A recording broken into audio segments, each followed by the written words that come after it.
מאיפה אתם? איך קוראים לך? איך קוראים לך? נאסר.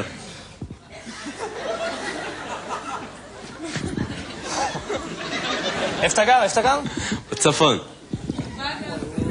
תקן אותי אם אני טועה. לא, זה מחמיא לי עכשיו. רגע, אתה מהעם השני. נכון, אתה מהעם השני. מחמיא, דחה, זה מחמיא, ברצינות עכשיו. זה לא היה לי אף פעם, באמת, וזה כבוד, שערבי ישראלי מגיע להופעה שלי, באמת, אני חושב כפיים, בן אדם, חבר'ה, זה מרגש. זה מרגש. אתה יודע מה? באמת, עכשיו ריגשת אותי, ומה אתה עושה בחיים? בניין. בניין. כמה מקורי?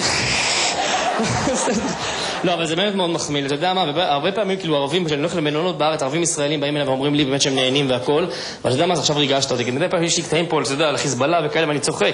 פתאום ערבי ישראלי שבא ואומר שהוא בא להופעה, זה באמת רגע שמרגש אותי עכשיו, מחמיא, והלוואי, אנחנו פה בסימן בחירות, שיהיה באמת סוף כל סוף שלום טוטלי, ושיהיה חזון אחרית הימים, ושנוכל להפיע באמת בשטחים בעזה, ואתה יודע מה? תרשה לי לרדת אפילו ללחוץ לך יד, כי זה ממש גורם לי לגאווה גדולה, לגאווה מאוד מאוד גדולה. תודה רבה כשבאת, על הכיפק. אפשר להגיד לך משהו? בכיף, מה?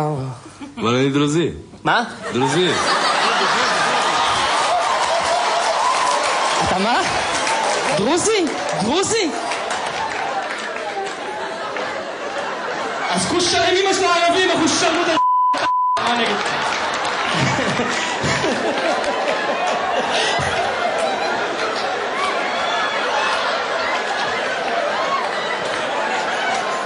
אתה דרוזי, אתה נותן לי שעה לנאום פה. סחטן אחי, סחטן.